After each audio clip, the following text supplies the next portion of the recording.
Delivery boy Soumen মণ্ডলের বাড়িতে তৃণমূল কংগ্রেসের আর্থিক সহায়তা। কলকাতার সড়ক দুর্ঘটনায় নিহত ডেলিভারি বয় সৌমেন মণ্ডলের পরিবারকে আর্থিক সহায়তা করল তৃণমূল কংগ্রেস নেতৃত্ব। বৃহস্পতিবার ছাত্র পরিষদের প্রতিষ্ঠা দিবস উপলক্ষে বাসন্তী ব্লক তৃণমূল কংগ্রেসের উদ্যোগে সৌমেনের নফরগঞ্জের বাড়িতে পৌঁছে তার পরিবারের হাতে 50,000 টাকা তুলে দেওয়া হয়। এই প্রতিনিধি দলের নেতৃত্ব দেন বাসন্তী ব্লকের পূর্ত কর্মাধ্যক্ষ রাজা গাজী। উপস্থিত ছিলেন বাসন্তীর বিধায়ক শ্যামল মণ্ডল, পঞ্চায়েত সমিতির সহ সভাপতি আতিয়ার রহমান মোল্লা, পূর্ত কর্মাধ্যক্ষ আতিয়ার রহমান মোল্লা, তৃণমূল নেতা স্বপন পট্টনায়ক, ঝড়খালি পঞ্চায়েতের উপপ্রধান দিলীপ মণ্ডল সহ অন্যান্য নেতৃত্ব। বিধায়ক শ্যামল মণ্ডল বলেন, সৌমেন মারা যাওয়ার পর থেকে তার পরিবার আর্থিক সংকটে পড়েছিল। ব্লক নেতৃত্ব দলগতভাবে এই সাহায্য করেছে। ভবিষ্যতে সরকারি কি সুবিধা দেওয়া যায় তা খতিয়ে দেখা হচ্ছে। উল্লেখ্য, নফরগঞ্জের বাসিন্দা সৌমেন মণ্ডল আর্থিক অভাবের কারণে কলকাতা ডেলিভারি বয়ের কাজ করতেন, কিন্তু দুর্ঘটনায় অকাল মৃত্যুতে শোকস্তব্ধ তার গোটা পরিবার। এই অবস্থায় পাশে দাঁড়ালো তৃণমূল কংগ্রেস। বাসন্তী থেকে সুভাষচন্দ্র দাসের রিপোর্ট, টার্গেট বাংলা নিউজ। বাড়ি তৈরি করবেন? ভাবছেন বাড়ি তৈরির সমস্ত সরঞ্জাম কোথায় পাবেন? চিন্তার কোনো কারণ নেই। সমস্ত চিন্তার অবসান ঘটাতে আপনাদের হাতের কাছেই আছে শৌর্য মার্বেল অ্যান্ড টাইলস। বাড়ি তৈরির সমস্ত সরঞ্জাম, ইট, বালি, স্টোন চিপ, সিমেন্ট, রড থেকে শুরু করে সমস্ত কিছুই পেয়ে যাবেন শৌর্য মার্বেল অ্যান্ড টাইলসে। শুধু তাই নয়, বাড়ি তৈরি করলেন, বাড়িতে পাথর বসাবেন, টাইলস লাগাবেন, বেসিন লাগাবেন, তাও পাবেন শৌর্য মার্বেল অ্যান্ড টাইলসে। Marble, granite, tiles, sanitary, bath fittings দ্রব্যর একমাত্র বিশ্বস্ত প্রতিষ্ঠান। আমাদের ঠিকানা হলো ভগবতী বালিকা বিদ্যালয়ের পাশে। আমাদের দ্বিতীয় কাউন্টারটি হলো গোঘাট 1 বিডিও অফিসের গেটের সম্মুখে। বিশদে জানতে কল করুন 9064236218-এ। প্রোপাইটার রাজা বিশ্বাস, গোঘাট, বকুলতলা, হুগলি। দেখুন, যেদিন এই দুর্ঘটনা ঘটে সেই দিনই আমরা খবর পাওয়ার সাথে সাথে পরিবারের সঙ্গে যোগাযোগ করি এবং পরিবারের বডি যাতে ওদের হাতে পায় তার জন্য সম্পূর্ণভাবে আমাদের বিধাননগর পুলিশ কমান্ডারের পুলিশের পক্ষ থেকে তাদের পরিবারকে সম্পূর্ণভাবে সহযোগিতা করেছে এবং আমাদের পক্ষ থেকে যেদিন বডি আসে আমাদের ব্লকের পক্ষ থেকে সমস্ত নেতৃত্ব, প্রধান, উপপ্রধান সবাই সেই পরিবারের পাশে দাঁড়িয়েছিল এবং আজকের আমরা আমাদের সকলের প্রিয় নেতা, সাংসদ, সর্বভারতীয় সাধারণ সম্পাদক অভিষেক বন্দ্যোপাধ্যায়ের নির্দেশে এবং অভিষেক বন্দ্যোপাধ্যায়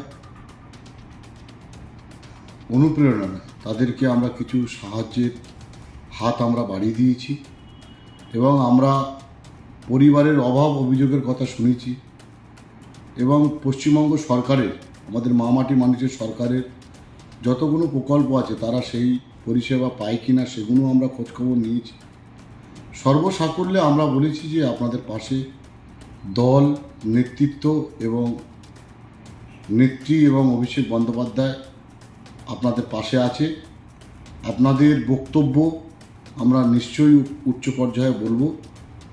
এর থেকে আরও কিছু সাহায্য যদি আপনাদেরকে পাইয়ে দেওয়ার চেষ্টাও আমরা করব, এই প্রতিশ্রুতি দিয়েছি এবং ওই পরিবারের পাশে আমরা সর্বদা এবং সর্বক্ষণে আমাদের ব্লক তৃণমূল কংগ্রেস ওদের পাশে থাকবে, আমরা সেটা প্রতিশ্রুতি দিয়েছি।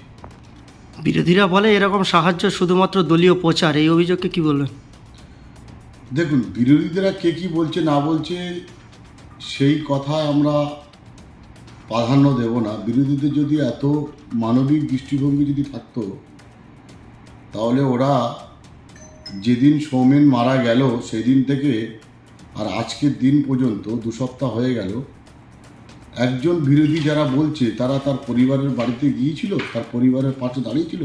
সাহায্য তো অনেক দূরের কথা, ন্যূনতম তার বাড়িতে গিয়ে তার পরিবারকে কি সান্ত্বনা দিয়ে এসেছিল? তো বিরোধী দল যারা পশ্চিমবঙ্গে আছে, ঠিক আছে, এদের কি বলবো, এদের কোনো কংগ্রেস তো সাইনবোর্ড, সিপিএম ল্যাম্পপোস্ট হয়ে গেছে, আর বিজেপির যাটা আছে সে তো আর বলে নেননি। ওরা তো রাজনীতি করতে আসেনি, মানুষের মধ্যে বিভেদ সৃষ্টি করার জন্য এইসব কথাবার্তা বলে। তৃণমূল কংগ্রেস এমন একটি দল, এটা হচ্ছে যে সারা ভারতবর্ষে 28টা রাজ্যের মধ্যে পশ্চিমবাংলায় যে তৃণমূল দলটা আছে সেটা সাধারণ মানুষের দল, খেটে খাওয়া মানুষের দল, কোনো ব্যক্তির দল না। এটা ওরা তৃণমূল কংগ্রেসের সংবিধানটা ওরা জানে না, যার জন্য এইসব কথাবার্তা বলে যে তৃণমূল হচ্ছে গিয়ে প্রচারে আসার জন্য তাদেরকে সাহায্য করে। কটা লোকের সাহায্য করেছে? পশ্চিম ভারতবর্ষে তো বিজেপি সরকার ক্ষমতায় আছে, 34 বছর তো সিপিএম ক্ষমতায় ছিল। কটা লোককে, একজন অ্যাক্সিডেন্ট হয়ে তো বহু তো মারা যায়, কটা লোকের পাশে দাঁড়িয়েছে? একমাত্র এমন একটি দল যার নেত্রী মমতা ব্যানার্জি, যার সেনাপতিত্বে অভিষেক বন্দ্যোপাধ্যায়ের নেতৃত্বে আমরা যে কোনো ব্যক্তি হোক, যে জাতের হোক, যে ধর্মের হোক, যে বর্ণের হোক, আমরা প্রত্যেকের পাশে থাকার চেষ্টা করি এবং আছি, আগামী দিনও থাকবো। আপনার নাম? রাজা গাজী। কতুলপুরে সর্বপ্রথম এমআরআই পরিষেবা যুক্ত 110 বেডের মাল্টি স্পেশালিটি হসপিটাল হলো মেডিকেয়ার জেনারেল হসপিটাল। স্বাস্থ্যসাথী মান্যতাপ্রাপ্ত এই হসপিটালে রয়েছে AC, non AC cabin, modern OT, ICCU, NICU, micro surgery, dialysis বিভাগ, ব্রেন ও spine surgery, cancer surgery, lift সহ নানান পরিষেবা। এছাড়াও রয়েছে সিটি স্ক্যান পরিষেবা যুক্ত নিজস্ব ডায়াগনস্টিক সেন্টার, ডক্টর চেম্বার্স, ওষুধের দোকান সহ 24 ঘন্টা অ্যাম্বুলেন্স পরিষেবা, 24 ঘন্টা অ্যাক্সিডেন্ট এমার্জেন্সি। রোগীর সুচিকিৎসা, সুপরিষেবা এবং সুস্বাস্থ্যই হলো আমাদের মূল লক্ষ্য। ঠিকানা সরিষাদিঘি, কতুলপুর, বাঁকুড়া। যোগাযোগ নম্বর 9434216662 অথবা যোগাযোগ করুন 9732212924 এই নম্বরে।